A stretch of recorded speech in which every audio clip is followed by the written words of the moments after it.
Physical chemistry में हमारा जो पहला टॉपिक है वो मोल कॉन्सेप्ट है। बाकी के छोटे से डिटेल्स, जैसे मैं आईटी बीएचयू से बीटेक और एमटेक किया हूँ और 2 ईयर का टीचिंग एक्सपीरियंस है मेरे पास, और तो मैं आप लोगों को फिजिकल केमिस्ट्री पढ़ाता हूँ। हमारा पहला जो टॉपिक है वो है मोल कॉन्सेप्ट। ऐसा कॉन्सेप्ट जो मोल्स के बारे में डील करे, यानी कि ये हमारा फिजिकल केमिस्ट्री का बहुत ही इंपॉर्टेंट टॉपिक है। इसके बारे में हम, इसके जो कॉन्सेप्ट्स होंगे उसको हम बराबर यूज करते रहेंगे फिजिकल केमिस्ट्री में। तो आपको बहुत ज़्यादा फोकस्ड होकर, बहुत इंटेंस होकर इन सब सारे कॉन्सेप्ट्स को सीखना होगा। बेसिकली सारे डेफिनेशंस हैं, कोई फॉर्मूला नहीं है, क्योंकि अगर डेफिनेशन क्लियर हो गए तो फॉर्मूला अपने आप आपको क्लियर हो जाएंगे। तो चलिए हम मोल कॉन्सेप्ट को समझते हैं। तो हमारा पहला क्वेश्चन रेज होता है कि मोल कॉन्सेप्ट क्या है, मोल क्या है। तो आप में से बहुत सारे लोगों को पता भी होगा कि मोल्स क्या है। तो मोल्स को पढ़ने से पहले हम आज के जो हमारा कंटेंट है आज के हमारे क्लास का, उसको हमें इसमें देखिए, हम पहले मोल के बारे में पढ़ेंगे, फिर कुछ इक्वेशंस है, PV equals to nRT, capital P है, ये आइडियल गैस इक्वेशन है, और डेंसिटी के बारे में पढ़ेंगे। पीओएसी एक छोटा सा कॉन्सेप्ट है, इसको देखेंगे, और हम लिमिटिंग रिएजेंट के कॉन्सेप्ट्स को सीखेंगे। तो इन सबको हम आज के क्लास में कवर करने वाले हैं। तो हम डिस्कस करते हैं कि मोल क्या है और हमारा मोल कॉन्सेप्ट्स में हमें क्या क्या चीजें पढ़नी है। तो देखिए, पहला क्वेश्चन होता है कि हमारा मोल्स क्या है। अगर मैं आपको मोल्स बताने से पहले अगर मैं आपसे पूछूं कि डजन्स, आप सुने होंगे डजन, जैसे आप पेन्स होते हैं, पेन्स को डजन्स में खरीदते हैं, बनानास होते हैं उनको डजन्स में खरीदते हैं। तो डजन्स क्या होता है? तो डजन्स मतलब जहां पे भी आप डजन सुने तो आपको आइडिया लगा कि ये 12 पीसेस के बारे में बात हो रही है। डजन्स मतलब 12 पीसेस। अगर इसी तरीके से अगर मैं पूछूं कि सेंचुरी क्या है, सेंचुरी क्रिकेट में आप जनरली सुनते होंगे कि सेंचुरी क्या है। तो अभी हमारे टेस्ट मैच था ऑस्ट्रेलिया से, तो उसमें हमारे जो ऋषभ पंत है वो सेंचुरी नहीं कर पाया, लेकिन सेंचुरी एक छोटा सा टर्म है जो कि क्रिकेट में यूज किया जाता है। अगर सेंचुरी की बात करें तो सेंचुरी मतलब कि 100 मतलब कि कोई भी अगर चीज है जो 100 एंड अबव चलने लगी, तो आप वहां पे अगर रन के केस में देखें तो वो सेंचुरी बोली जाती है। जैसे 101 रन कोई मारा, कोई 150 रन मारा, तो वो बोला जाता है कि उसने सेंचुरी किया। तो सेंचुरी मतलब हमारे दिमाग में सीधा सा फंडा आता है कि वो 100 के बारे में बात कर रहा है, राइट। अगर मिलियंस के बारे में बोलूं तो मिलियंस मतलब आप लोगों को पता होगा कि 1 मिलियंस में कितने नंबर्स आते हैं। अगर 1 मिलियंस रुपीज की बात करें तो हमारे पास 10 लाख रुपीज होते हैं। 1 मिलियंस मतलब 10 लाख। तो इसी तरीके से हमारा जो ये मोल्स है, मोल्स मतलब क्या होता है? मोल्स एक बहुत बड़ी यूनिट है, ये भी एक काउंट करने की यूनिट है। आपको इसी के बारे में समझना है। तो मोल जो है हमारी एक बहुत बड़ी यूनिट है, जिसमें हम केमिस्ट्री में मॉलिक्यूल्स को काउंट करते हैं, एटम्स को काउंट करते हैं, और आयंस कैसे हैं उनको काउंट्स करते हैं, क्योंकि हमारे आयंस जो है बहुत छोटे छोटे हैं। तो अगर हम ज़्यादा नंबर ऑफ अमाउंट्स की बात करें, ज़्यादा एटम्स या ज़्यादा मॉलिक्यूल्स की बात करें, तो उनके कुछ स्पेसिफिक वेट है जिनको हम फील कर सकते हैं। अगर मैं आपको बोलूं 1 इलेक्ट्रॉन्स का क्या वेट होगा, तो क्या इसको फील करेंगे? 1 इलेक्ट्रॉन्स बहुत ही छोटा है, अभी हम इसके वेट के भी बारे में बात करेंगे। तो इसी तरीके से मोल्स एक बड़ी क्वांटिटी है, क्योंकि छोटी छोटी क्वांटिटी, जैसे अगर 1 मोल इलेक्ट्रॉन्स ले ले तो वहां पे हम कंसिडर कर सकते हैं कि उसका कितना वेट होगा। तो इसलिए एक बड़ी सी क्वांटिटी जिसके बारे में हम डिस्कस करते हैं फिजिकल केमिस्ट्री में, वो हमारा मोल है। मोल एक छोटा सा एक कॉन्सेप्ट है। जैसे अगर मैं बोलूं, यहाँ पे देखिए, यहाँ पे लिखा है कि मोल एक नंबर है, लार्ज नंबर है, जिनको हम केमिस्ट्री में यूज करते हैं। तो और यहाँ पे दूसरा पॉइंट हमारा, a mole is a amount of substance that contains 6.022 into 10 to power 23। तो इसको ख्याल रखिएगा, ये नंबर्स, एक मोल जो होता है वो इक्विवेलेंट होता है हमारा 6.022 इंटू 10 पावर 23। अगर आपको 22 की जगह पे आप अगर इसको ऐसे याद रख सकते हो कि 6.023 इंटू 10 पावर 23, तो भी कोई गलती नहीं है। इन शॉर्ट ये दोनों वैल्यूज लगभग सेम है। 23 मैं इसलिए कह रहा हूं क्योंकि पावर में 23 है, तो 23 रखेंगे तो आपको जनरली याद रहेगा, आसानी से याद रहेगा 6.023 इंटू 10 पावर 23। तो यही है हमारा मोल। अगर मैं आपको पूछूं, जैसे एक एग्जांपल देता हूं, मैं अगर बोलूं कि मेरे पास एक बकेट है, इस बकेट का वेट जो है 500 ग्राम है, इस बकेट का वेट है हमारा 500 ग्राम। अगर मैं इस बकेट में कुछ 1 केजी एप्पल है और 2 केजी, चलिए बनाना ही मान लेते हैं, तो अगर मैं पूछूं टोटल इस बकेट का वेट कितना होगा, तो आप क्या बोलेंगे? बोलेंगे कि बकेट का वेट प्लस बनाना का वेट प्लस एप्पल का वेट, टोटल वेट। अगर इसी तरीके से अगर मैं मॉलिक्यूल्स को देखूं, किसी एटम्स के देखूं, तो उसमें क्या होगा? अगर मैं पूछूं आपसे कि मॉलिक्यूल्स को आप कैसे कैलकुलेट करोगे कि उसका एक मॉलिक्यूल्स का वेट कितना है, चलिए एग्जांपल से देखते हैं। देखिए, एक एग्जांपल ले लेते हैं कार्बन का, कार्बन 12, इसको अगर रिप्रेजेंट करते हैं, देखिए ऐसे 6C12, ये कार्बन एटम है, ये इसका एटॉमिक नंबर है, ये एटॉमिक मास है। अगर मैं बोलूँ कि 6C12 का एक एटम का वेट कितना होगा तो आप कैसे बताएंगे? आप बोलेंगे कि इसमें जितने भी फंडामेंटल पार्टिकल्स हैं, जितने छोटे छोटे पार्टिकल हैं जिनसे ये मिलके बना है, उनके वेट का सम कर दीजिए, आपका कार्बन के एक एटम का वेट आ जाएगा। तो हमें पता है कि ये जो 6 है ये बताता है कि इसमें कितने प्रोटॉन्स हैं, क्योंकि अभी हम एटॉमिक नंबर को देखेंगे। इसमें 6 प्रोटॉन है, देखो अब इसमें 6 प्रोटॉन है। अगर न्यूट्रॉन्स को देखें तो न्यूट्रॉन भी 6 हैं। तो अगर मैं पूछूं कि वेट ऑफ 1 कार्बन एटम, तो आप क्या बोलोगे?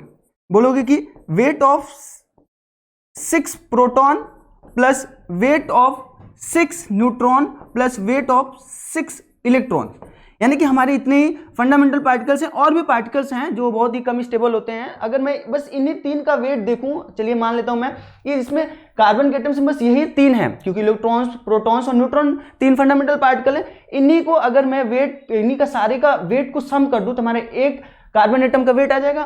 तो हम देखिए, अगर प्रोटॉन्स का वेट देखें तो एक प्रोटॉन्स का वेट होता है 1.6,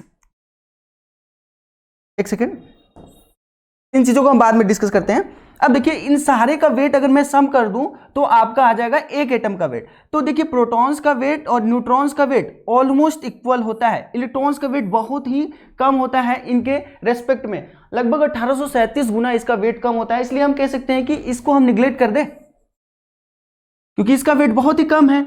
अब प्रोटॉन्स का वेट और न्यूट्रॉन्स को वेट को सम कर दें, दोनों का वेट ऑलमोस्ट सेम होता है, तो हमारा हो जाएगा कि weight of 6 protons plus weight of 6 neutrons, total अगर ऐड कर दे तो हम दोनों वैल्यू सेम है, तो हम कह सकते हैं कि वेट ऑफ 12 प्रोटॉन्स और वेट ऑफ 12 न्यूट्रॉन्स, ये हमारा वेट है। तो एक प्रोटॉन्स के वेट को इन शॉर्ट एक AMU बोला जाता है, AMU, जिसका वैल्यूज होता है 1.67 इंटू 10 टू द पावर -24 ग्राम।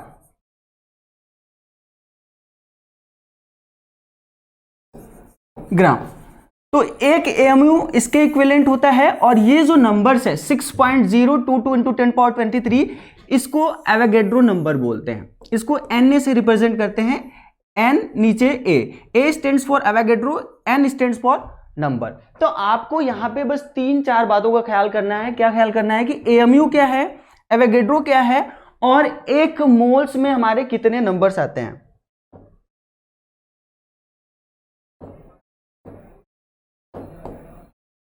हाँ, तो अब देखिए हम एटॉमिक नंबर की बात करें। अब एटॉमिक नंबर क्या होता है? एटॉमिक नंबर एक ऐसा नंबर जिससे एटम की आइडेंटिटी हो। जैसे अगर मैं कार्बन का एग्जांपल लिया था 6C12, तो ये जो 6 है ये रिप्रेजेंट करता है एटम्स के नंबर को। ये बेसिकली एटॉमिक नंबर जो होता है, नंबर ऑफ प्रोटॉन्स कितने हैं किसी एटम्स के अंदर, वही होता है। क्योंकि इलेक्ट्रॉन्स का एक्सचेंज हो सकता है, किसी में कम किसी में ज्यादा इलेक्ट्रॉन्स हो सकते हैं, क्योंकि अगर आयनाइज करें तो इलेक्ट्रॉन्स का ही मूवमेंट होता है, प्रोटॉन्स का मूवमेंट नहीं होता है। तो अगर इलेक्ट्रॉन्स आ गए तो उस पर पॉजिटिव चार्ज, इलेक्ट्रॉन्स चले गए तो उस पर नेगेटिव चार्ज। लेकिन अगर प्रोटॉन्स को कहें तो प्रोटॉन्स का आना जाना नहीं होता है, वो उसकी फंडामेंटल प्रॉपर्टीज है। अगर प्रोटॉन्स किसी भी रिएक्शंस में चले गए, जैसे रेडियो एक्टिव रिएक्शंस होते हैं उसमें प्रोटॉन्स एटम्स टूट जाते हैं, तो एटम ही चेंज हो जाएगा। प्रोटॉन्स चेंज अगर हुआ तो एटम्स चेंज हो जाएगा। तो इसीलिए हम कह सकते हैं कि एटॉमिक नंबर जो है वो आपका बताता है कि नंबर ऑफ प्रोटॉन्स कितने हैं उसमें, क्योंकि वो उसकी फंडामेंटल प्रॉपर्टीज है। अब एटॉमिक मास को बोलें तो एटॉमिक मास मतलब सिंपल सा है कि एक एटम का मास, राइट। जैसे अगर कार्बन के एक एटम का मास बोलूं तो कितना होगा? 12 क्या? AMU, क्योंकि यूनिट क्या है? AMU, right. कार्बन के एक एटम का मास जो होता है वो 12 AMU होता है। तो अगर एक एटम का मास पूछा जाए तो उसका एटॉमिक मास लिखेंगे जो नंबर्स होता है, और उसके आगे यूनिट AMU लगाएंगे, राइट। अगर आपको पूछा जाए कि कार्बन के 1 मोल का वेट कितना होगा तो आप क्या बोलोगे? कार्बन एटम्स के 1 मोल का वेट, तो क्या बोलोगे? 1 मोल में कितने पीसेस आते हैं? एवोगैड्रो के बराबर 6.023 इंटू 10 टू पावर 23 पीसेस के बराबर। इतने 1 मोल में कार्बन के एटम है, और एक कार्बन एटम का वेट है 12 AMU। तो हम बोलेंगे कि 1 मोल कार्बन का वेट कितना हो जाएगा? Into 12 AMU, right.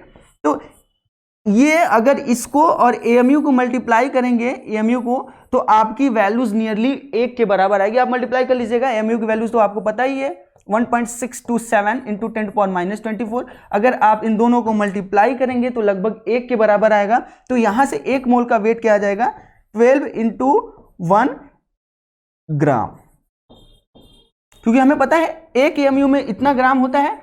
तो अगर इन दोनों को मल्टीप्लाई करेंगे तो वो नियरली 1 के बराबर आ जाएगा। तो हम कह सकते हैं कि कार्बन के 1 मोल एटम का वेट कितना होगा, 12 ग्राम। तो सिंपल सा है, अगर आपको एटॉमिक वेट क्लियर है तो आप उसका 1 मोल का वेट निकालने के लिए क्या बोलोगे। जैसे अगर मैं बोलूं, एग्जांपल एक और ले लेता हूं, 8O16 ऑक्सीजन O16। अगर ऑक्सीजन में पूछूं इस एटम्स में कितने प्रोटॉन है, तो क्या है ये क्या है, ये एटॉमिक नंबर है। एटॉमिक नंबर क्या बताता है, वो कितने प्रोटॉन्स हैं। अगर एटम्स न्यूट्रल है तो उतने इलेक्ट्रॉन्स भी होंगे। अगर एटम न्यूट्रल्स नहीं है तो जितना इलेक्ट्रॉन्स चला गया होगा उसके कोरस्पॉन्डिंग आप उसमें से सब्ट्रैक्ट करके वो वैल्यूज बता देंगे, राइट। अब देखिए इसमें 16, ये क्या है, ये 16 जो है वो मास नंबर है, राइट। किसी भी एटम को ऐसे रिप्रेजेंट करते हैं, जेड, चलो एटम एक्स है, ZXA, ये होता है आपका मास नंबर, ये होता है एटॉमिक नंबर, ये ZX जो है वो आपका एटम्स है। जैसे ये एग्जांपल में देखिए, ऑक्सीजन को, ऑक्सीजन केस में ये O जो है एटॉमिक नंबर, सॉरी 8 जो है एटॉमिक नंबर, O जो है आपका एटम्स है, और 16 जो है वो है मास नंबर। समझ में बात है। तो अगर मैं पूछूं कि ऑक्सीजन के एक एटम का वेट कितना होगा, मैंने कहा था कि जो आपका वेट होगा, एक एटम का वेट, जो आपका एटॉमिक वेट होगा, उसके आगे आपको एएमयू लगाना है। एक एटम के वेट के केस में, राइट। तो इसका कितना एटॉमिक नंबर है, एक एटम का वेट कितना है, 16 AMU, राइट। सिंपल है। अगर इसी तरीके से मैं आपको पूछूं 1H1, चलिए प्रोटियम ले लिया, 1H1 जो है, इसमें एक हाइड्रोजन का वेट क्या होगा, एक हाइड्रोजन का, तो आप क्या बोलोगे, 1 AMU, राइट। केवल आपको देखना है एटॉमिक वेट या एटॉमिक मास, उसके आगे AMU यूनिट प्लेस करनी है, आपके एक एटम का वेट आ जाएगा। अगर इसी तरीके से अगर मैं पूछूं 11Na23, 11 सोडियम 23, अगर मैं इसमें पूछूं कि सोडियम के एक एटम का वेट क्या होगा, तो आपको क्या करना है, 23 AMU, जो आपका एटॉमिक वेट है उसके आगे AMU प्लेस कर दीजिए, वो एक एटम का वेट हो गया। और आपको पता रहना चाहिए कि एक AMU में कितने ग्राम्स होते हैं, 1.627 इंटू 10⁻²4। तो ये चार चीजें जो अभी हमने डिस्कस की, एक मोल की में कितने पीसेस, एक AMU में कितने ग्राम्स, और एटॉमिक वेट पता है तो आप कैसे एक एटम का वेट बताएंगे, आपको बस AMU प्लेस करना है, राइट। चलो यहां तक तो उम्मीद करते हैं समझ में आई होंगी। चलिए एक क्वेश्चंस बताइए, अगर मैं आपको पूछूं कि मेरे पास 20 कैल्शियम 40 है, ये हमारे पास एक एटम है, अगर मैं पूछूं इसका एटॉमिक, एक एटम का वेट कितना होगा, सिंपल है, एक एटम का वेट कैल्शियम के केस में बताइए, 40 AMU, राइट। 40 AMU, मैं बोला था कि जो आपका एटॉमिक वेट होगा उसके आगे AMU प्लेस करना है, आपका हो जाएगा एक एटम का वेट। अगर मैं, नेक्स्ट क्वेश्चन सुनिए, अगर मैं आपको पूछूं कि कैल्शियम के एक मोल कैल्शियम एटम का वेट बताइए, तो आप क्या बोलोगे, एक मोल कैल्शियम का वेट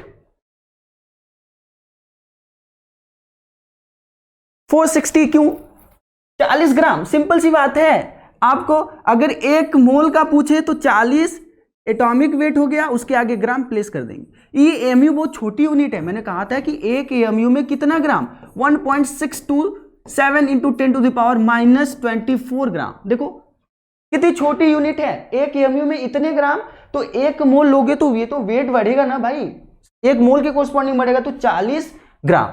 उम्मीद करते हैं समझ में आ गई होगी। अगर इसी तरीके से एक और मैं क्वेश्चन पूछता हूं, चलिए आप बताइए, 2He4 में पास एक एटम है हीलियम। अब बताइए इसमें कितने, इसका एटॉमिक नंबर क्या है, एटॉमिक नंबर बताइए, 2। बहुत बढ़िया। अगर मैं पूछूं हीलियम के एक एटम का वेट कितना होगा, हीलियम के एक एटम का वेट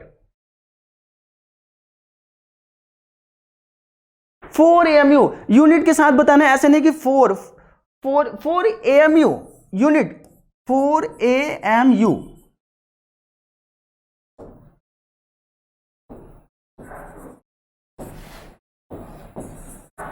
4 AMU। अगर मैं पूछूं 1 मोल हीलियम का वेट बताइए, 1 मोल हीलियम का वेट बताइए।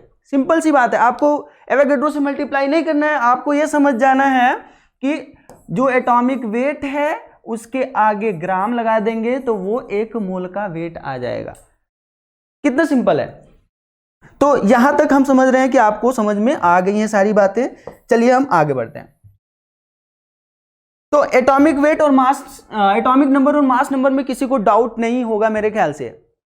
कोई डाउट हो तो आप पूछ सकते हैं। सिंपल है, एटॉमिक वेट अगर कोई पूछे आपसे एटॉमिक वेट क्या है तो आप बोलेंगे कि एक एटम का वेट जो होगा वही एटॉमिक वेट होगा। एटॉमिक नंबर क्या है? ऐसी आइडेंटिटी, ऐसी प्रॉपर्टी जो उसकी फंडामेंटल प्रॉपर्टी है, जो चेंज हो जाए तो वो चेंज हो गई। अगर एटॉमिक नंबर कोई पूछे तो कह दीजिएगा सिंपल कि उसमें कितने प्रोटॉन्स है किसी भी एटम्स में, वही उसका एटॉमिक नंबर होगा, राइट। तो आपको हमने क्या सिखाया? हमें सीखना है कि एक एवोगैड्रो जो होता है वो कितने नंबर्स के बराबर होता है? 6.023 इंटू 10⁻23। अगर पूछूं कि एक AMU एक AMU में कितने ग्राम, तो आप क्या बोलोगे? 1.627 इंटू 10⁻24 ग्राम।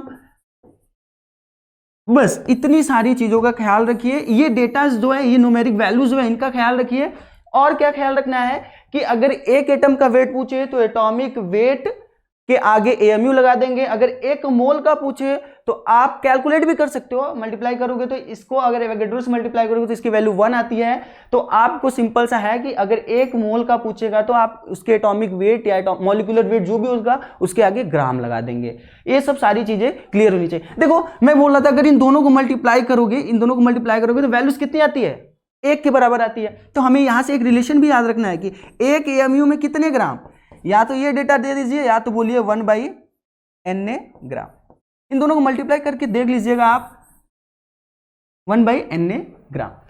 देखो 16 6 96, इन दोनों को भी रेस्ट ऑफ द थिंग्स को मल्टीप्लाई करेंगे 1 के आसपास आएगा। आपको लग भी रहा होगा। तो एक AMU कितने ग्राम के बराबर? 1/Na के बराबर या इसने बराबर। क्लियर हो गई? चलिए, तो एटॉमिक नंबर वही सारी चीजें जो हमने डिस्कस की वो चीजें लिखी हुई हैं। Atomic number it is a number which shows number of proton in, यहां पे इन लिख लीजिए, in a particular type of atom it is represented by Z। Simple सी है, मैंने बोला था ZXA। A जो होगा आपका एटॉमिक मास होगा, Z जो होगा एटॉमिक नंबर होगा, X किसी एलिमेंट्स के लिए, किसी एटम्स के लिए। चलो अब आगे देखते हैं हम। अगले पॉइंट्स क्या है? Mass number. मास नंबर को एटॉमिक मास भी बोलते हैं। मास नंबर सिंपल सा है किसी एक पर्टिकुलर एटम्स का मास। चलो मास ऑफ एन एटम, देखो अगर एटॉमिक मास पूछे या मास नंबर पूछे तो सिंपल सी बात है, एक एटम्स का मास होगा वो एटॉमिक मास होगा। इसको A से रिप्रेजेंट करते हैं। ये सारी चीजें हम डिस्कस कर लिए। अगर X कोई आपका एलिमेंट है और उसका एटॉमिक नंबर Z है, एटॉमिक मास X है, तो उसको कुछ इस तरीके से रिप्रेजेंट करते हैं। फॉर एग्जाम्पल फिर से हम देख लेते हैं। चलिए कोई एग्जाम्पल ले लेते हैं हम। क्लोरीन का ले लेते हैं। 1735 क्लोरीन। अगर मैं पूछूं क्लोरीन के एक एटम का वेट कितना होगा तो आप क्या बोलोगे? 35 यूनिट। एक एटम के लिए क्या होगा यूनिट? AMU। अगर क्लोरीन के मैं पूछूं कि क्लोरीन के 1 मोल का कितना वेट होगा तो आप क्या बोलोगे?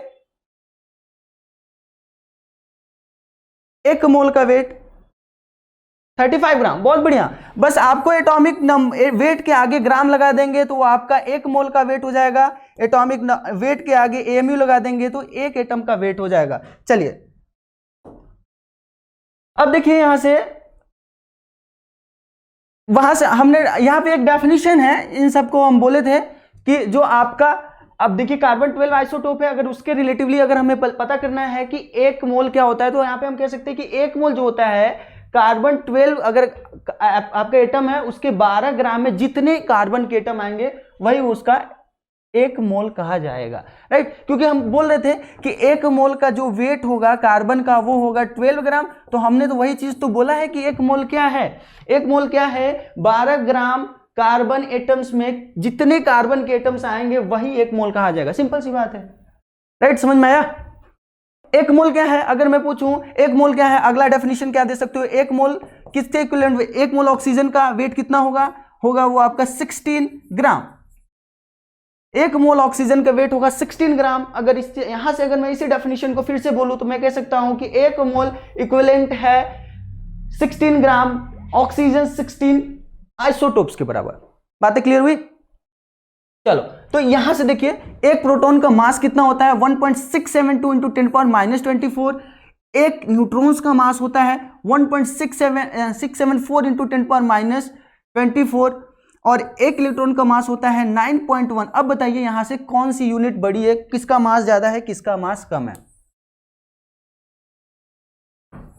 प्रोटॉन्स का मास ज्यादा है या न्यूट्रॉन का मास ज्यादा है या इलेक्ट्रॉन्स का मास ज्यादा है? सबसे ज्यादा किसका मास है? मैथ्स के बच्चे हैं, आप लोग को पता ही होगा।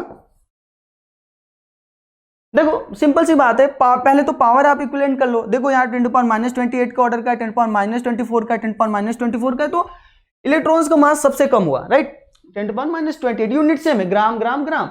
अब देखो यहाँ पे अगर एक प्रोटॉन्स का मास और न्यूट्रॉन्स के मास को देखें तो ये लगभग सेम है, 1.672 1.674 इंटू 10⁻24, ये दोनों चीजें लगभग सेम है। अब ये दोनों चीजें लगभग सेम है। अगर इलेक्ट्रॉन्स का मास को देखें तो इलेक्ट्रॉन्स लगभग 1837 गुना छोटा होता है, 1837 गुना छोटा होता है प्रोटॉन और इलेक्ट्रॉन के मास से। तो हम यहां पे कह सकते हैं कि mass of proton is nearly equal to mass of neutrons and much much greater than mass of electrons, right. इसीलिए हम शुरू में जो इलेक्ट्रॉन्स का मास था उसको निगलेक्ट किए थे, क्योंकि 1837 गुना छोटा है। बातें समझ में आई? और एक एएमयू जो होता है 1.672 इंटू 10⁻24 ग्राम के इक्विवेलेंट होता है, या 1/Na के इक्विवेलेंट होता है। तो ये सारी चीजें हमने डिस्कस कर ली है। अब देखिए आगे, अब मोलर मास क्या होता है? सिंपल सी बात है, मोलर मास। मोलर मतलब मोल से रिलेटेड है। एक मोल का मास जो होगा वो मोलर मास कहा जाएगा। समझ में आई बात है? एक मोल का मास, जैसे सिंपल है, अगर कोई मैं ले लेता हूं एटम्स, मॉलिक्यूल्स ले लेता हूं, मॉलिक्यूल से हमारा वाटर, चलिए वाटर है, वाटर के अगर मैं पूछूं एक वाटर के मॉलिक्यूल्स का वेट क्या होगा, तो बोलोगे कि एक ऑक्सीजन के एटम का वेट, ये कैसे बना है, एक ऑक्सीजन और 2 हाइड्रोजन से बना है। तो अगर इसका मैं एक मॉलिक्यूलर वेट का, एक मॉलिक्यूल्स का वेट निकालूं तो आप क्या बोलोगे कि ऑक्सीजन का वेट प्लस 2 हाइड्रोजन का वेट, राइट, क्योंकि ये भी 2 मॉलिक्यूल से मिलकर, एटम से मिलकर बना है। ऑक्सीजन का वेट क्या होता है? एक ऑक्सीजन का वेट कितना होता है 16 AMU। हाइड्रोजन का वेट कितना होता है? एक होता है, 2 हमारे पास है, 2 × 1 AMU। तो टोटल कितना हुआ 18 AMU, टोटल 18 AMU। मतलब H2O के एक मॉलिक्यूल्स, H2O के एक मॉलिक्यूल्स का वेट कितना होगा 18 AMU। सबके एटॉमिक वेट को ऐड करो, उसके आगे AMU लगा दो, राइट। अगर मैं पूछूं H2O के एक मोल का वेट कितना होगा, बताइए। H2O के एक मोल का वेट, H2O के S 18 ग्राम। बहुत बढ़िया। मैंने कहा था कि जो आपका एक मॉलिक्यूल्स या एक एटम का वेट होगा, आप उसके लिए क्या करोगे, AMU यूनिट यूज करोगे। अगर आप मोल्स में कन्वर्ट कर रहे हो तो आप AMU को हटा के आप ग्राम से रिप्लेस कर दो, आपका आंसर आ जाएगा। तो 18 ग्राम एक मोल्स का वेट होगा। तो एक मोल का जो वेट होता है वही मोलर मास होता है। तो यहां पे लिखा है mass of 1 mole of substance is molar mass. तो अगर मैं पूछूं वाटर का मोलर मास कितना होगा तो क्या बोलोगे 18 ग्राम है, 18 AMU। कौन सा सही है? वाटर का मोलर मास 18 ग्राम। बहुत बढ़िया, 18 ग्राम सही है, क्योंकि एक मोल का 18 ग्राम हो जाएगा। बातें समझ में आई? अगर मॉलिक्यूलर मास पूछूं तो एक मॉलिक्यूल का मास, तो वाटर का कितना हो जाएगा 18 AMU। Molecular mass 18 AMU, molar mass 18 ग्राम। दोनों में डिफरेंस क्लियर हो गया? क्लियर हुआ? यस और नो? किसी को डाउट? ये थोड़ी सी चीजें हैं जिनको हमें समझना है, बाकी की चीजें हम आसानी से कर लेंगे। चलो ठीक है, आगे बढ़ते हैं। अब देखिए, अगर एक मोल का मास जो है आपको पता है, तो अगर मैं पूछूं कि कोई स्पेसिफिक अमाउंट दिया हुआ है, चलो अगर मैं बोल दूं 4 रुपए के 3 पेन, चलो एग्जांपल से देखिए, 4 रुपए के 3 पेन, 4 रुपए के 3 पेन, और मेरे पास 6 पेन है, तो कितने रुपए मैंने दिए होंगे? ऑब्वियसली यार मैथ है, 8 रुपए दिए होंगे ना। 4 रुपए के 3 पेन तो 8 रुपए के 6 पेन ही मिलेंगे। क्लियर? इसी तरीके से अगर एक मोल का आपको वेट पता है, तो क्या आप गिवन अमाउंट में आप बता सकते हो कि कितने मोल्स आएंगे? जैसे अगर मैं बोलूं कि H2O है हमारे पास, इसका मोलर मास मुझे पता है 18 ग्राम। अगर मैं बोलूं कि मेरे पास 30 ग्राम H2O है, तो बताओ कितना मोल H2O है। मैथ है, एकदम सिंपल सी मैथ है। 18 ग्राम का 1 मोल, तो 30 ग्राम का कितना मोल, 30 बटा में 18 मोल। समझ में आया नहीं? 18 ग्राम का H2O, 18 ग्राम H2O का मॉलिक्यूलर वेट है, मोलर मास है। तो मैं कह रहा हूं कि 18 ग्राम का 1 मोल, तो 30 ग्राम का कितना मोल, क्योंकि मेरे पास 30 ग्राम है, मैं ये चाहता हूं कि मेरे पास कितने मोल्स हैं, तो आप बोलोगे 30/18। तो हम यहां से हमें क्या पता लग रहा है कि अगर कोई स्पेसिफिक वेट आपको गिवन हो, अगर कोई स्पेसिफिक वेट गिवन हो, आपको पता करना हो कि उसमें उसके कितने मोल्स आएंगे। हाँ, सबके आंसर सही है, 30/18 कितने मोल्स आएंगे। तो यहां से मोल्स की एक फॉर्मूला आया। आपको फॉर्मूले से ज्यादा इंपॉर्टेंस देना है उसके डेफिनेशन को। मैं बोल रहा हूं कि आपको मोलर मास का डेफिनेशन क्लियर हो कि 1 मोल का मास जो होगा वही मोलर मास होगा, तो आपको वहां से पता लग जाएगा कि कितना गिवन अमाउंट में कितना मोल्स होगा। तो यहाँ पे नंबर ऑफ मोल्स का एक फॉर्मूला है। नंबर ऑफ मोल्स क्या होता है, कितना गिवन मास है, given mass by molar mass, right. Given mass by molar mass, कितना गिवन वेट है और कितना उसका मोलर मास है। क्योंकि 1 मोल के कोरस्पॉन्डिंग 1 मोलर मास के कोरस्पॉन्डिंग 1 मोल होता है, तो गिवन वेट में कितना मोल्स निकालना है, तो ऐसे ही तो करेंगे। समझ में आई बात है? हम इस पे क्वेश्चंस करेंगे। चलिए, अब अगर मेरे पास कोई मॉलिक्यूल्स दियो, जैसे अगर कुछ चीजें होंगी आपको वेट के कोरस्पॉन्डिंग दी होंगी, कुछ चीजें होंगी जो आपको मॉलिक्यूल्स के कोरस्पॉन्डिंग होंगी, आपको मोल्स कैलकुलेट करना है। मुझे पता है कि 1 मोल रहेगा तो आपके पास कितने पीसेज हैं, बताइए, कमेंट करके बताइएगा। 1 वेट के बराबर 1.622 इंटू 6.022 इंटू 10⁻23। तो अगर मैं बोलूं 1 मोल में इतना पीसेज है हमारे पास, इतना हम जानते हैं। अगर मैं बोलूं मेरे पास 9.12 इंटू 10⁻46 पीसेज है, तो कितने मोल्स है। सिंपल सी बात है, 1 मोल में इतने पीसेस, तो इतने पीसेस में कितने मोल्स। मैथ्स है, चलोगे, कर लेंगे। चलिए, अब आप कुछ क्वेश्चंस ट्राई कीजिए। पहला क्वेश्चन है, फाइंड वेट ऑफ आपके पास इतना मॉलिक्यूल्स है, ये मॉलिक्यूल्स है, इसको चेंज कर लीजिए, मॉलिक्यूल्स ऑफ कैल्शियम कार्बोनेट। ये आपका कैल्शियम कार्बोनेट है, आपके पास इस कैल्शियम कार्बोनेट के इतने मॉलिक्यूल्स है, आपको बताना है कि कितना वेट होगा। कैसे करेंगे?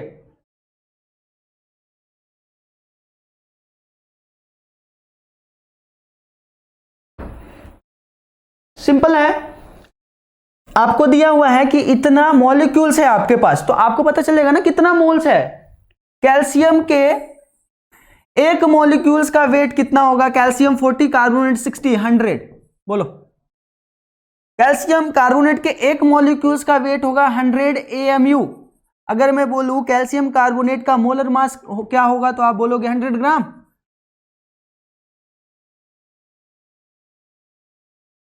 100 ग्राम, हाँ, AMU को ग्राम से रिप्लेस कर दो, 1 मोल्स का वेट आ जाता है। तो हमें पता है कि अगर 1 मोल है तो मेरे पास 100 ग्राम कैल्शियम कार्बोनेट होगा। आपके पास इतने मॉलिक्यूल्स है, तो आपको पहला काम क्या करना है, आपको पहला काम करना है कि कितने मोल्स हैं आपके पास, राइट। तो हमें पता है 6.022 इंटू 10⁻23 का 1 मोल, तो इतने मॉलिक्यूल्स अगर होंगे तो कितना मोल, डिवाइड कर दीजिएगा। 12.046 into 10⁻23 divide by number of molecules in 1 moles divide by Na। मेरे ख्याल से ये वैल्यूज 2 के आसपास आएगी, चलो 2 आएगी। तो हमारे पास 2 मोल कैल्शियम कार्बोनेट है, राइट। हमारे पास 2 मोल कैल्शियम कार्बोनेट है, लेकिन हमें तो बताना है कितना ग्राम है। 1 ग्राम का वेट 100 ग्राम, सॉरी 1 मोल का वेट है 100 ग्राम, तो 2 मोल का वेट कितना हो जाएगा, 200 ग्राम। पहले का आंसर है 200। बहुत सारे लोग बना लिए हैं, बहुत बढ़िया, क्लियर हुआ, किसको डाउट? सिंपल है, देखो यहां से 2 फॉर्मूले लेके हैं। मैं बोल रहा हूं कि आपको फॉर्मूले रटने नहीं है, फॉर्मूले समझने हैं। नंबर ऑफ मोल्स कैसे निकालोगे, given mass by molar mass, क्योंकि हमें पता है 1 मोल का जो मोलर मास जो होता है, एक मोल का वेट जो होगा वो मोलर मास है, तो गिवन मास में कितना मोल्स आएगा, तो ये फॉर्मूला बन गया। अब नंबर ऑफ मोल्स मॉलिक्यूल के हिसाब से देना है, तो एक मॉलिक्यूल्स, एक एवोगैड्रो में एक मोल्स में Na के बराबर मॉलिक्यूल्स, तो गिवन मॉलिक्यूल्स में कितने मोल्स, डिवाइड कर देंगे एवोगैड्रो से। बातें समझ में आई? चलिए दूसरा क्वेश्चन बनाइए। Find the number of moles of carbon है, find the number of moles of carbon in 600 kg of carbon. बनाइए, कार्बन लिखा हुआ है, कॉस्ट नहीं लिखा हुआ है। क्वेश्चन है find the number of moles of carbon in 600 kg of carbon. देखते हैं, बहुत सिंपल है। आपको पता है कि कार्बन के एक मोल का वेट कितना होगा, कार्बन एटम के एक मोल का वेट कितना होगा, 12 ग्राम। कार्बन के एक मोल का वेट होगा 12 ग्राम। अगर मैं बोलूं कार्बन एटम्स के एक एटम का वेट कितना होगा, तो उसका आंसर क्या होगा, 12 AMU। राइट, क्लियर हो रही है बातें? तो 12 ग्राम का एक मोल हमें बताना है कि इतने केजी में कितने मोल। तो इसको सबसे पहले आप ग्राम में चेंज कीजिए। कितना ग्राम, 600 केजी का कितना ग्राम, 600 इंटू 10⁻³ ग्राम। आपका वेट इतना है, given weight by molecular weight 12, 50 into 10⁻³ moles. ये आपका आंसर है। अगर मॉलिक्यूल्स पूछता तो आप एक मोल में कितने मॉलिक्यूल्स होंगे उससे मल्टीप्लाई कर देना, आपका आंसर आ जाएगा। किसी को डाउट? बहुत सारे लोगों का आंसर सही है। तो ये सिंपल छोटे छोटे कॉन्सेप्ट है। अगर अब इसी तरीके से नेक्स्ट क्वेश्चन ट्राई कीजिए आप जल्दी से। जिस किसी को समझ में ना आ रहा हो वो बाद में भी इस चीजों को पढ़ सकता है, लेकिन अभी फोकस रहे, किसी को पेशेंस खोना नहीं है। Find number of grams atoms in 1 milligram of hydrogen. देखिए यहां पे एक चीज थोड़ी सी मैं बता दूं, किसी भी बहुत सारी चीजें होती है जिनके एक से ज्यादा नाम होते हैं। जैसे अगर मेरा ही नाम देखिए तो मेरा नाम जितेंद्र है, मुझे जीतू भी कहते हैं। और नरेंद्र मोदी को ही देख लीजिए, नरेंद्र मोदी को इन शॉर्ट नमो बोलते हैं, राहुल गांधी को रागा बोलते हैं। तो इसी तरीके से मोल्स के भी अलग अलग नाम है। जैसे देखिए अगर मोल्स की बात करें तो मोल्स को ग्राम एटम्स भी बोलते हैं। अगर एटम है तो ग्राम एटम, अगर ग्राम एटम कहीं टर्म यूज हुआ है find number of gram atoms, इसका मतलब आपको मोल्स बताना है। ग्राम आयन, कहीं ग्राम आयंस दिया हुआ है तो आयंस के केस में ग्राम आयन यूज करेगा, ग्राम एटम के केस में यूज करेगा। तो ग्राम एटम, ग्राम आयन, तो इन सबको मोल्स ही बोलते हैं। राइट, तो देखिए यहां पे आपको पूछा है कि ग्राम एटम बताइए, हाइड्रोजन एटम है तो इसलिए ग्राम एटम्स यूज किया है। बातें समझ में आई? किसी को दिक्कत? देखो सिंपल सी बात है, अगर आपको दूसरे नाम में दिया तो दूसरा नाम यूज कर लेंगे, हमारा क्या जाता है, हमें बस पता रहना चाहिए कि दूसरा नाम क्या है। तो ग्राम एटम्स मतलब आपको क्या कैलकुलेट करना है, मोल्स। तो आपको पाना है find number of moles, in short इसको बोल सकते हो मोल्स है। Find number of moles in 1 milligram of hydrogen. Obviously given weight पता है आपको, इसका मोलर मास पता है या एक मोल का मास पता है, आप कैलकुलेट कर सकते हो कि कितना मोल्स होगा। बताइए आंसर बताइए आप लोग।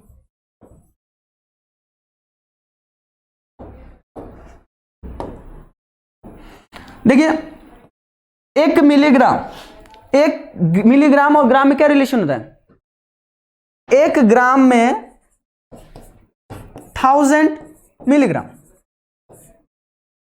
1 ग्राम में 1000 मिलीग्राम। तो 1 मिलीग्राम में कितना ग्राम, 10⁻³ ग्राम, इतना ग्राम है गिवन वेट। आपको बताना है नंबर ऑफ मोल्स, तो आपको पता है 1 मोल का कितना वेट होगा हाइड्रोजन के। हाइड्रोजन का अगर 1 मोल लें तो उसका कितना वेट होगा, 1 ग्राम डिवाइड बाई 1, इतना हो गया आपका नंबर ऑफ मोल्स। क्लियर हुआ? तो आपका आंसर है 10⁻³ 10⁻³ बहुत सारे लोगों का आंसर सही है। देखो कितना सिंपल है, आपको कन्वर्ट करना है। देखो ऐसा नहीं कि गिवन मास को कोई भी यूनिट में रख लो, मैंने यहां पे लिखा है कि जो मास होगा वो आपका हमेशा ग्राम में होगा, कोई गलती नहीं करेगा। मोलर मास की यूनिट जो होगी वो उसके कोरस्पॉन्डिंग इसको आप कन्वर्ट करेंगे, सिंपल से आप इसको ग्राम में रखिए, मोलर मास का जो जितना भी होगा उससे डिवाइड कीजिए, आपका नंबर ऑफ मोल्स आ जाएगा। चलिए हम आगे बढ़ते हैं। तो इसी तरीके से हम नंबर ऑफ मोल्स को कैलकुलेट कर सकते हैं। अगर किसी को डाउट हो तो पढ़ लेगा फिर से अच्छे से, इसी वीडियो को देख लेगा, उसको समझ में आ जाएगा। अब देखिए अगर मैं आपको बोलूं कि ये PV question RT, PV question ये आइडियल गैस इक्वेशन है, इसको हम बहुत अच्छे से पढ़ने वाले हैं गैसियस स्टेट में। गैसियस स्टेट एक हमारा नेक्स्ट टू नेक्स्ट टॉपिक होगा जिसमें बहुत मजेदार कॉन्सेप्ट्स होते हैं, गैस के बारे में पढ़ते हैं तो इसको हम पढ़ेंगे, लेकिन मोल्स में भी इसके कॉन्सेप्ट्स छिपे हैं, मोल्स में भी इसको हम इसलिए पढ़ रहे हैं ताकि इसके क्वेश्चंस बनते रहेंगे मोल्स में भी। तो यहाँ पे पीवी क्वेश्चन आती, बहुत सारे लोगों को क्वेश्चन याद भी होगा, 12 तक तो है ही, आप लोग बोर्ड में भी पढ़े होंगे। जो पी जो है वो है प्रेशर है गैस सिलेंडर का जिसमें गैस भरी हुई है। वॉल्यूम वी जो है वो वॉल्यूम है फ्री स्पेस का जिसमें गैस के मॉलिक्यूल्स फ्रीली मूव कर सकते हैं। जनरली वॉल्यूम ऑफ कंटेनर भी बोलते हैं, लेकिन ये बात हमेशा सही नहीं है, इसको हम डिस्कस करेंगे गैसेस स्टेट में, अभी यहाँ पे टाइम नहीं किल करते हैं। एन जो है number of moles of gas है, टी टेम्परेचर है, आर जो है यूनिवर्सल गैस कांस्टेंट है। तो पीवी इक्वल्स टू एनआरटी है। तो देखिए आपको बुक्स में दो टाइप की कंडीशन दिए रहेंगे, एक होगा एनटीपी का, दूसरा होगा एसटीपी का। एनटीपी मतलब नॉर्मल टेम्परेचर प्रेशर, एसटीपी मतलब standard temperature pressure. Normal temperature pressure का क्या मीनिंग है? नॉर्मल टेम्परेचर प्रेशर मतलब नॉर्मल कंडीशन, यार नाम से ही तो पता चल रहा है नॉर्मल टेम्परेचर। स्टैंडर्ड मतलब समथिंग जो स्टैंडर्ड हो, आई बात है समझ में? नॉर्मल नाम पे जाओ, कोई घबराना नहीं है यार एनटीपी एसटीपी क्या आ रहा है, कोई बात नहीं है। आपको समझना है कि एनटीपी मतलब नॉर्मल टेम्परेचर और प्रेशर का कंडीशन होगा नॉर्मल इन्वायरमेंट के लिए। जैसे अगर मैं बोलूं स्टैंडर्ड की बात करता हूं तो स्टैंडर्ड में क्या होगा कि स्टैंडर्ड जो कि सबको मानना पड़े कि ये स्टैंडर्ड कंडीशन है, राइट। प्रेशर और टेम्परेचर का एक स्टैंडर्ड कंडीशन जिसको आप एसटीपी बोलोगे, प्रेशर और टेम्परेचर का नॉर्मल कंडीशन एनटीपी बोलोगे। तो नॉर्मल मतलब नॉर्मल तो हमारे अगर इंडिया की बात करें तो नॉर्मल प्रेशर तो हर जगह 1 atm का ही है, एटमॉस्फेरिक प्रेशर 1 atm का। टेम्परेचर इंडिया में नॉर्मल माना जाता है कि 27 डिग्री सेंटीग्रेड है। अगर आप किसी फ्रोजन कंट्री में चले जाएं, आप पोल के साइड में चले जाए तो वहां पे टेम्परेचर 0 से भी डाउन हो जाता है। कहीं कहीं पे अगर आप सूखे जगहों पे चले जाएं तो वहां पे टेम्परेचर 50 के आसपास चलने लगता है। तो नॉर्मल मतलब नॉर्मल, तो normal can be varies, standard can't be varies because it is a standard temperature. ये एक स्टैंडर्ड टेम्परेचर है जो कि हर सबको मानना पड़ेगा कि अमेरिका में भी चेंज नहीं होगा, इंडिया में भी चेंज नहीं होगा, श्रीलंका में भी चेंज नहीं होगा, पाकिस्तान में भी, ये हर जगह यूनिवर्सल है, ये स्टैंडर्ड है। तो देखिए अब क्या है कि अब स्टैंडर्ड किसको बोले, नॉर्मल किसको बोले। तो इस कंडीशन एसटीपी का क्या होता है, सॉरी एसटीपी का कंडीशन क्या होता है, एसटीपी पे सारे देखिए एसटीपी और एनटीपी दोनों पे, क्योंकि प्रेशर कहीं पे वैरीज नहीं करेगा, वो हाइट के कोरस्पॉन्डिंग वैरीज करता है। तो एटमॉस्फेरिक प्रेशर ऑलमोस्ट हर जगह 1 atm का ही होता है। तो standard pressure 1 atm, normal pressure 1 atm, लेकिन टेम्परेचर जो होगा स्टैंडर्ड उसको माना गया है कि 0 डिग्री सेंटीग्रेड को स्टैंडर्ड माना जाए। अगर नॉर्मल टेम्परेचर बोलूं तो नॉर्मल टेम्परेचर वैरी करता है प्लेस टू प्लेस। अगर इंडिया की बात करें तो 27 हो गया, बात समझ में। अगर आप इंग्लैंड की तरफ मूव करेंगे तो इंग्लैंड को में 10 डिग्री सेंटीग्रेड, इवन 10 से भी नीचे होगा, मुझे तो श्योर नहीं, मुझे जियोग्राफी का बहुत ज़्यादा नॉलेज नहीं है। तो ये समझना है कि एनटीपी मतलब सिंपल सा है कि नॉर्मल कंडीशन का जो भी टेम्परेचर होगा वो नॉर्मल, वे वैरिस करेगा क्योंकि कहीं का नॉर्मल कहीं अलग है। तो इन दोनों कंडीशन का ख्याल रखना है। अब देखिए अगर मैं बोलूं एसटीपी पे मेरे पास 1 मोल गैस है तो उस गैस का वॉल्यूम कितना होगा। देखो सिंपल सी बात है, पीवी क्वेश्चन आरटी लगाना है, एक इक्वेशन है पीवी क्वेश्चन आरटी। एसटीपी पे हमें पता है 1 मोल गिवन है, आर की वैल्यू 0.0821, डिस्कस करेंगे। मोल्स का है, गैसियस स्टेट का टेम्परेचर, एसटीपी पे 0 डिग्री सेंटीग्रेड मतलब 273 केल्विन। वॉल्यूम आपको पता करना है, प्रेशर 1 atm होता है, तो यहां से अगर वॉल्यूम कैलकुलेट करोगे तो 22.4 आएगा लीटर। कोई घबराना नहीं है आपको कि कैसे कैसे इतना तेजी से चल रहे हैं हम, कोई टेंशन नहीं लेना है आपको, बस एक डेटा याद रखना है आपको, सारी वैल्यूज। एसटीपी मतलब स्टैंडर्ड टेम्परेचर प्रेशर वैल्यू, जो कंडीशन है यहाँ पे पुट कीजिए, वॉल्यूम पता कर लेंगे 1 मोल का। तो आपको ख्याल क्या रखना है कि एसटीपी पे किसी भी गैस के 1 मोल का वॉल्यूम कितना होता है। एसटीपी पे किसी भी गैस के 1 मोल का वॉल्यूम कितना होता है आपको ख्याल रखना है, बस यही चीज 22.4। रेस्ट ऑफ द चीजों को हम गैसेस स्टेट में पढ़ते रहेंगे ना, तो आपको आप इसको लिख भी सकते हैं, नहीं भी लिख सकते हैं, कोई ख्याल नहीं रखना है, हम बता रहे हैं आपको। बस 1 मोल का टेम्परेचर 1 मोल गैस का एसटीपी पे वॉल्यूम 22.4 होगा, राइट। अब देखिए बुक्स में कहीं कहीं एसटीपी को एनटीपी भी मान लिया गया है, क्योंकि वो रेफरेंशियल बुक है, वो बुक जहां के रेस्पेक्ट में लिखी गई होगी, चलो कुछ ऐसा भी तो जगह होगा जहां पे एसटीपी एनटीपी के बराबर हो, तो हो सकता है वहां से वो रेफरेंस लिया गया हो, राइट। तो वंस मोर, क्या आपको क्या नहीं समझ में आया इसमें? मैं कह रहा था कि आपको बस ख्याल रखना है कि एसटीपी पे किसी भी गैस के 1 मोल का वॉल्यूम कितना होगा,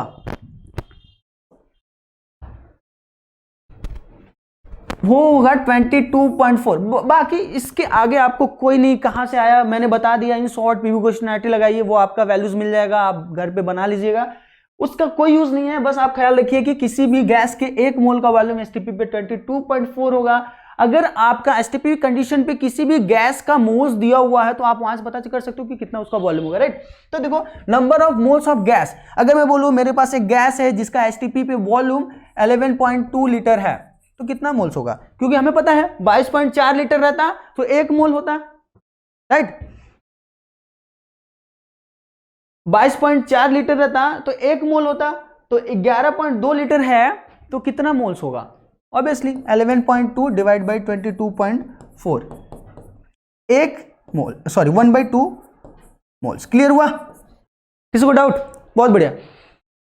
तो ऐसे ही हम नंबर ऑफ मोल्स निकाला करेंगे अगर एसटीपी और एनटीपी के कंडीशन के कोरस्पॉन्डिंग कुछ चीजें दी हुई हैं तो। चलिए अब आगे बढ़ते हैं। चलिए क्वेश्चंस बनाइए। How many moles of any gas present in 1 metre cube at STP. 1 metre cube में 1000 लीटर होता है, ये वैल्यू याद रखिए। 1 मीटर क्यूब में 1000 लीटर होता है। आपको बताना है कि कोई भी गैस अगर 1 मीटर क्यूब वॉल्यूम ऑक्यूपाई किए हुए एसटीपी पे तो उस गैस का कितना मोल्स होगा। हाँ, नंबर ऑफ मोल्स आपको निकालने हैं। नंबर ऑफ मोल्स क्या करना है, 22.4 रहता, 22.4 लीटर रहता तो 1 मोल होता, तो आपके पास 1000 है, 1000 में कितना मोल्स होंगे, 1000 बाई 22.4। क्लियर हुआ, ये आपका आंसर है।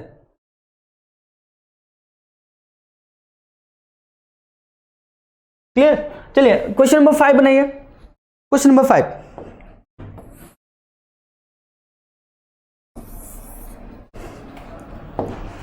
क्वेश्चन नंबर 5 बोलता है कि 600 ml कोई मिक्सचर है जिसमें O3 और O2 है जिनका वेट 1 ग्राम है।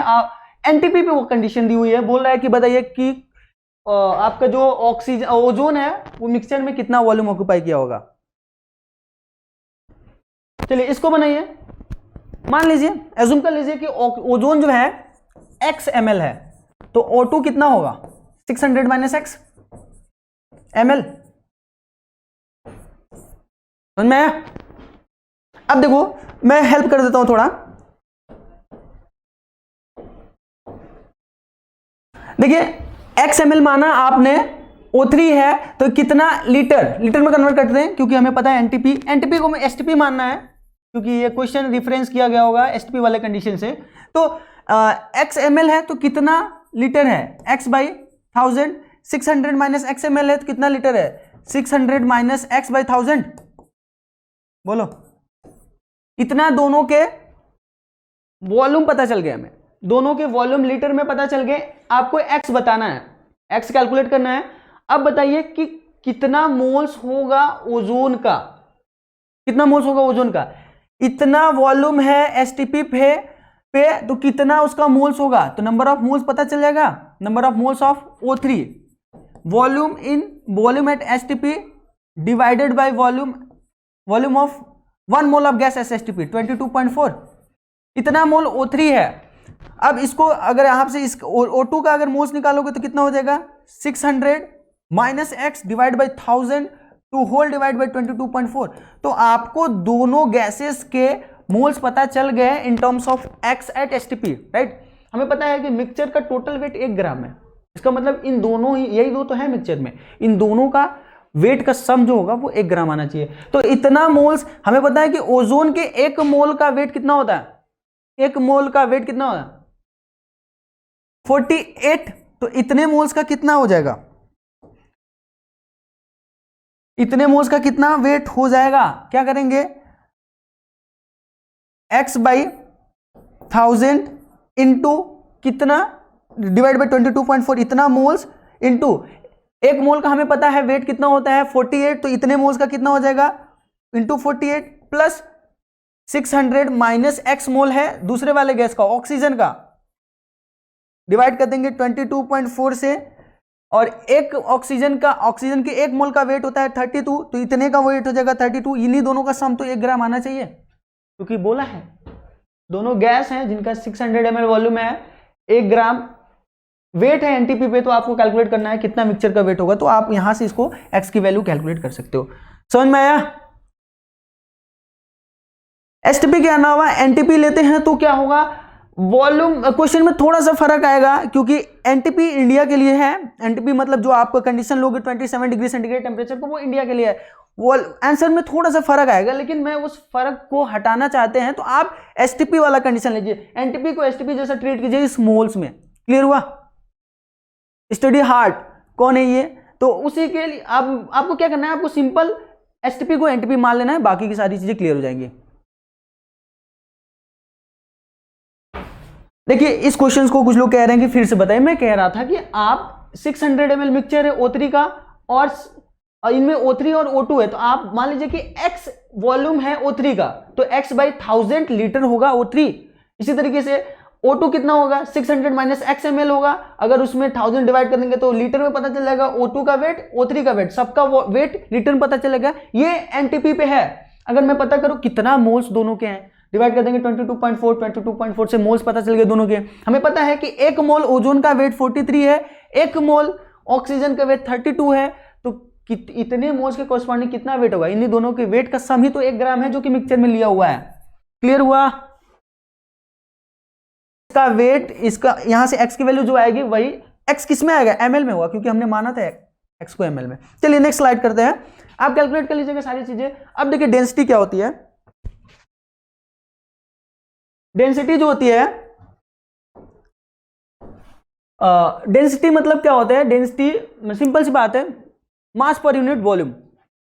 यूनिट वॉल्यूम का मास कितना होगा उसको आप डेंसिटी बोलते हैं। तो density equals to mass per unit volume. देखिए हमें 2 टाइप की डेंसिटी का पढ़ना है, डेंसिटी 2 टाइप की पढ़नी है। इसको पहला है हमारा एब्सोल्यूट डेंसिटी,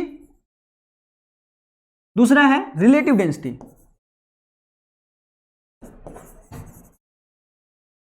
एब्सोल्यूट डेंसिटी मतलब विदाउट रेफरेंस, कोई भी डेंसिटी बिना किसी रेफरेंस के। जैसे अगर मेरे पास मिल्क है, अगर मैं बोलूं इस मिल्क की डेंसिटी 1.1 ग्राम पर ml है, तो ये इसका एब्सोल्यूट डेंसिटी है बिना किसी के रेफरेंस के। अगर रिलेटिव डेंसिटी में पूछूं, रिलेटिव डेंसिटी मतलब किसी सब्सटेंस के रेस्पेक्ट में, मतलब अगर मैं बोलूं कि relative density of oxygen with respect to hydrogen, इसका मतलब है density of oxygen divide by density of hydrogen, ये रिलेटिव डेंसिटी है। तो इसकी यूनिट नहीं होती है, तो इन 2 चीजों के बारे में हमें पढ़ना है। तो सॉरी, अब देखिए डेंसिटी के बारे में अभी हमने कहा कि मास पर यूनिट वॉल्यूम होता है, density equals to mass by volume. अगर इसकी यूनिट की बात करें तो यूनिट क्या होगा, मास अगर केजी में लेते हो, वॉल्यूम लीटर में लेते हो, तो केजी पर लीटर। और भी सारी यूनिट है, मास को दूसरे यूनिट में लीजिए, वॉल्यूम को दूसरे में लीजिए, आपका डेंसिटी उसके कॉरस्पॉन्डिंग मिलेगा, जैसे होता है ग्राम पर ml, और भी सारी यूनिट है। तो ये 2 डेंसिटी थी। देखिए डेंसिटी के हमें 2 टाइप्स को पढ़ना है, एक तो है एब्सोल्यूट डेंसिटी विदाउट रेफरेंस, लिख सकते हैं आप विदाउट रेफरेंस, किसी को रेफरेंस नहीं मानेंगे, जो उसकी डेंसिटी है वही उसकी नेचुरल डेंसिटी है, विदाउट रेफरेंस। और जो रिलेटिव डेंसिटी है with respect to other element at common condition, किसी के रेफरेंस में relative density, absolute density without reference. तो बताइए अगर मैं पूछूं रिलेटिव डेंसिटी की क्या यूनिट होती है, रिलेटिव डेंसिटी की क्या यूनिट होती है, क्या कोई यूनिट होगी रिलेटिव डेंसिटी का? Unitless, because this is the ratio of 2 kind of density, gram पर ml, यूनिटलेस। तो आपको यहां से ख्याल करना है कि ये यूनिटलेस क्वांटिटी होती है। तो रिलेटिव डेंसिटी के बारे में देखिए, यहां पे लिखा है it is the density of a substance with respect to density of a particular kind of substance at a common condition. Common condition, इस बात का ख्याल रखिएगा, जनरली आप लोग बाद में भूल जाएंगे।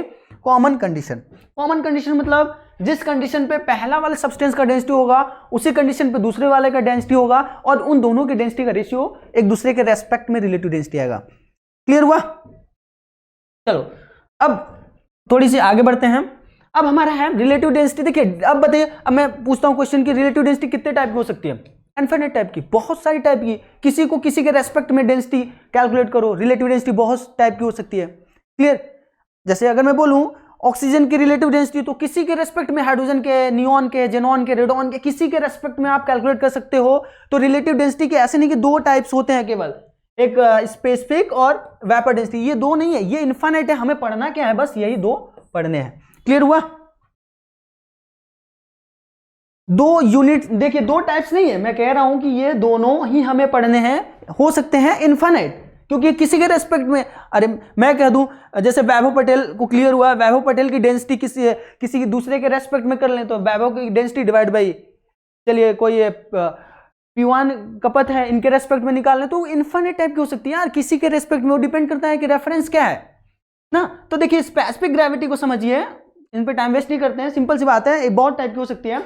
स्पेसिफिक ग्रेविटी, स्पेसिफिक ग्रेविटी क्या होता है कि स्पेसिफिक ग्रेविटी जनरली हम लिक्विड और सॉलिड के लिए कैलकुलेट करते हैं, और वेपर डेंसिटी जो है हम गैस के लिए कैलकुलेट करते हैं ना, राइट। तो देखो अगर स्पेसिफिक ग्रेविटी की बात करें तो स्पेसिफिक ग्रेविटी एक ऐसी डेंसिटी है जो वाटर के रेस्पेक्ट में कैलकुलेट की जाती है,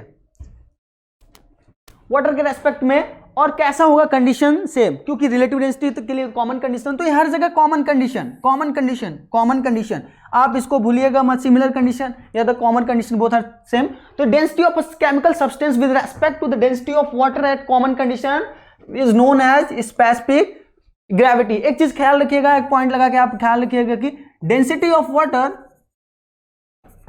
density of water eight 4 degree centigrade कितना होगा, 1 ग्राम पर ml होता है। इनको ख्याल रखिएगा, इनको यूज करेंगे हम।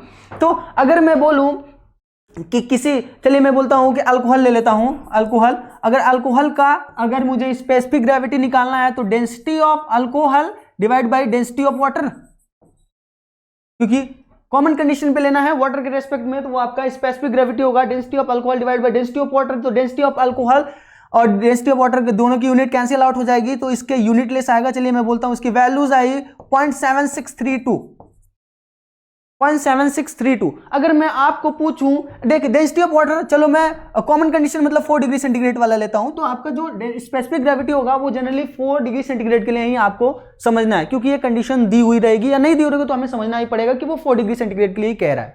तो यहां से डेंसिटी ऑफ अल्कोहल मिला मुझे 0.7632। तो ये बताइए इसके आगे कोई यूनिट लेस है?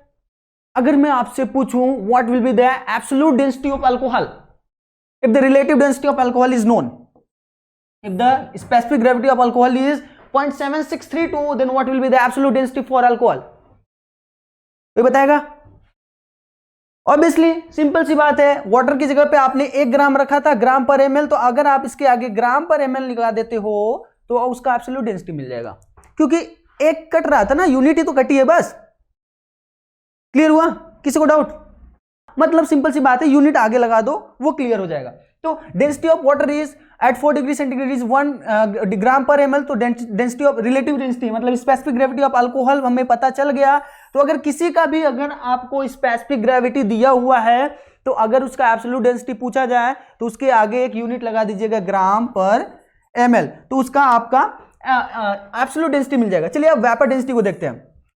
सिंपल सी बात है, आपको क्या ख्याल रखना है, नोट्स में ख्याल रखना है कि अगर स्पेसिफिक ग्रेविटी किसी का गिवन है तो उसका एब्सोल्यूट डेंसिटी बताने के लिए उसके वो यूनिट लेस दी हुई होगी, उसके आगे आप ग्राम पर ml लगा देना, उसकी एब्सोल्यूट डेंसिटी मिल गई। क्लियर? चलो वेपर डेंसिटी की बात करते हैं। Vapour density, density of substance, देखिए वेपर डेंसिटी गैस के लिए हम कैलकुलेट करते हैं, तो इसलिए हम vapour density is the density of a gas with respect to hydrogen gas at a similar condition is known as vapour density. अब देखिए डेंसिटी ऑफ हाइड्रोजन गैस, देखिए इस फॉर्मूले को याद रखिए, प्रूफ की बात होगी तो हम बाद में भी कर लेंगे। तो अगर आपको मॉलिक्यूलर वेट किसी भी गैस का गिवन हो, पता करना हो, उसकी वेपर डेंसिटी दी हुई हो, तो उसमें आप 2 से मल्टीप्लाई कर देंगे तो आपका पता चलेगा उसका मॉलिक्यूलर वेट। चलिए क्वेश्चंस करते हैं, आप इस फॉर्मूले को ख्याल रखिए। देखिए एक फॉर्मूला होता है डेंसिटी इक्वल्स टू, चलिए छोड़िए उसको मैं बाद में बताऊंगा क्योंकि वो गैसियस स्टेट का पार्ट है, गैसियस से ही रिलेटेड है, क्योंकि पीवी इक्वल्स टू एनआरटी से ही सारी चीजें आई हुई हैं, इसलिए मैं कुछ चीजें स्किप कर रहा हूं, गैसियस स्टेट में हम अच्छे से पढ़ेंगे। चलिए क्वेश्चन बना दीजिए, state the volume occupied by 40 gram of hydrocarbon at STP if vapor density is given. Vapor density is 8. अगर मैं पूछूं what will be the molecular weight of hydrocarbon, पहले आप क्या करेंगे, मॉलिक्यूलर वेट कैलकुलेट करेंगे, क्योंकि अगर वेपर डेंसिटी गिवन है तो आप सिंपल सी बात है आप मॉलिक्यूलर वेट की तरफ मूव करेंगे। अगर स्पेसिफिक ग्रेविटी दिया है तो आप सिंपल सी बात है आप उसके एब्सोल्यूट डेंसिटी की तरफ मूव करेंगे, राइट। तो 8 है, तो अगर आपको मैं पूछूं मॉलिक्यूलर वेट क्या होगा, मॉलिक्यूलर वेट क्या होगा, इसमें 2 से मल्टीप्लाई कर दीजिए, 8 × 2 बराबर 16 हो गया। अगर वॉल्यूम दिया हुआ है, कितना वॉल्यूम पूछ रहे हैं एसटीपी पे, 40 ग्राम दिया हुआ है, तो कितना मोल्स होगा, नंबर ऑफ मोल्स कितने होंगे, कितने होंगे, 16 by given mass by molecular weight 16, ये वैल्यूज आ गई 40/60, इतना मोल्स आपके पास है। अब मैं बताया था कि अगर एसटीपी पे किसी भी गैस के 1 मोल का वॉल्यूम 22.4 होता है तो 40/60 में कितना होगा, इंटू 22.4 लीटर, वॉल्यूम ही बताना है। क्लियर हुआ, बहुत बढ़िया। लास्ट क्वेश्चन है, if the density of iron is this much, what is the specific gravity, specific gravity बताना है। आयरन की डेंसिटी गिवन है, स्पेसिफिक ग्रेविटी बताना है, सिंपल सी बात है, आपको यूनिट हटाना है। यूनिट कौन से हटाना है, इसको पहले ग्राम पर ml में कन्वर्ट करो, फिर यूनिट हटा दो, आपकी वो स्पेसिफिक ग्रेविटी आ जाएगी, राइट। क्योंकि हमने कहा था स्पेसिफिक ग्रेविटी कैलकुलेट करने के लिए यूनिट लेस होती है, स्पेसिफिक ग्रेविटी से अगर उसका एब्सोल्यूट बता रहे हो तो यूनिट लगा दो, अगर आपका एब्सोल्यूट से अगर स्पेसिफिक ग्रेविटी बताना है तो आप यूनिट हटा दो, सिंपल सी बात है।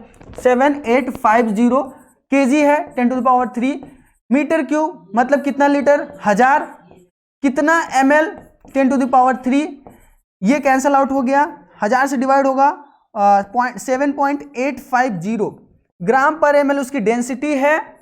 अब आपको स्पेसिफिक ग्रेविटी बताना है तो इसको हटा दो, आपका आंसर आ गया। किसी को डाउट, कुछ क्वेश्चंस आगे भी मैंने लिखे होंगे। अच्छा, ये पीओएसी का कॉन्सेप्ट है, इसको हम अगले क्लास से कंटिन्यू करेंगे। तो हमें इन शॉर्ट देखना है कि किस किस बात का ख्याल रखना है, हमें बस देखना है कि एक मोल्स में कितने पीसेस, एक एमयू क्या होता है, प्रोटॉन का मास क्या होता है, इलेक्ट्रॉन्स का मास क्या होता है, न्यूट्रॉन्स का मास क्या होता है, एवोगैड्रो क्या होता है, और कैसे मोल्स निकालते हैं, ये सारी चीजें देखेंगे। और इससे रिलेटेड आप क्वेश्चंस बनाइए, और इससे आगे के कॉन्सेप्ट्स को हम नेक्स्ट क्लास से डिस्कस करेंगे। Thank you. On IS2ON study is always on. Concepts के बेहतर रियलाइजेशन के लिए IS2ON पर बने रहिए।